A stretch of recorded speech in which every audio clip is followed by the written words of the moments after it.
नागेश नारायण मिश्र, राजकीय उच्चतर माध्यमिक विद्यालय परवेजाबाद। बच्चों, नैतिक मूल्यानि पाठ का आगे का भाग समझा रहे हैं व्याख्या के रूप में। ध्यान से सुनेंगे और इसका अर्थ लिखने का अभ्यास करेंगे। जो भी लेना समझ में आए उसे पूछ लेंगे। इदंतु, यह तो सम्यक वक्तुम शक्यते, ठीक ढंग से कह सकते हैं। यत की नैतिकता आचरण से, नैतिकता के आचरण का, और नैतिकतायाश्च अर्थात और नैतिकता का मुख्य उद्देश्य अर्थात मुख्य उद्देश्य, स्वस्य अन्यस्य च, स्वस्य अर्थात अपने का, अन्यस्य अर्थात दूसरों का, अच्छा अर्थात और कल्याण करणम भवति, कल्याण करना होता है। अपना और दूसरों का कल्याण करना होता है। कदाचित कभी एवं दृश्यते, ऐसा भी दिखाई देता है कि यत की परेशान कल्याणम, दूसरे का कल्याण करते हुए, कुर्बन करते हुए, मनुष्य स्वीयाम हानिमपि कुरुते, अपनी हानि भी कर लेता है। दूसरे का कल्याण करने में अपनी भी हानि कर लेता है। एवं विधम, इस प्रकार का नैतिक आचरण विशिष्टम महत्वपूर्णम च, विशिष्ट और महत्वपूर्ण मन्यते, माना जाता। इस प्रकार से नैतिक आचरण विशिष्ट और महत्वपूर्ण माना जाता है। परेशान हितम, अपना हित, नैतिकता यह प्राणपूर्वम तत्वम, पर दूसरे का कल्याण करना ही नैतिकता का मुख्य तत्व है। कदाचित कभी कभी एवमपि, ऐसा भी दृश्यते दिखाई देता है। यह समाज में प्रचलित रूढ़ी समय साम कृते, सभी के लिए हितकरी लाभदायक न अर्थात नहीं बहुत होता है। अतः प्रबुद्धा विद्वांस, इसलिए प्रबुद्ध विद्वान तस्या रूढ़े, उस रूढ़ी के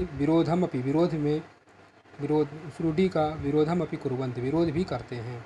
रूढ़े अर्थात रूढ़ी का, विरोधम अपि अर्थात विरोध भी कुर्वन्ति करते हैं। परम तैः आचरणस्य, लेकिन वह उनके आचरण से व्यवहारे, उनके आचरण और व्यवहार में नवीन आदर्श स्थापित होता है। यह कालांतरे, जो कालांतरे समय बीतने पर समाजस्य कृते, समाज के लिए हितकर होता है। समाजस्य अर्थात समाज के कृते लिए हितकर भवति होता है। एवं सदाचरणेपि, इसी प्रकार यह एवं अर्थात और सदाचरण में भी परिवर्तन दृश्यते, परिवर्तन दिखाई पड़ता है। परम, लेकिन वस्तुतः यानी नैतिक मूल्यानि, जो नैतिक मूल्य हैं, संति अर्थात हैं, यानी अर्थात जो नैतिक मूल्य संति हैं, तेषु परिवर्तनम, उनका परिवर्तन न भवति, उनमें परिवर्तन नहीं होता है। यथा सनातनो धर्म न परिवर्तते, जैसे सनातन धर्म परिवर्तित नहीं होता, तथा नैतिक, उसी प्रकार से नैतिक मूल्यानपि, नैतिक मूल्य अपि अर्थात भी स्थिराणि एव, स्थिर ही हैं, स्थिराणि अर्थात स्थिर, एव अर्थात ही स्थिर ही हैं। एवं धर्मे नीतौ च, इसी प्रकार से और धर्म में, नीति में दृढ़ीयान संबंधो दृश्यते, एक मजबूत पक्का संबंध है। परम द्वयोः भेदोपि वर्तते, लेकिन दोनों में भेद अपि अर्थात भी भेद भी वर्तते है। धर्म शब्द व्यापक अस्ति, धर्म शब्द व्यापक है। नीतिस्तु व्याप्या, नीति तो व्याप्य है। धर्मेयो विलीयते, धर्म के अंदर ही आ जाती है। यानी अवश्य करणीयानि, जो अवश्य करने योग्य, कर्तव्यानि कर्तव्य हैं। यही पुण्यानि नोपलभ्यन्ते, इनसे पुण्य उपलब्ध नहीं होता है।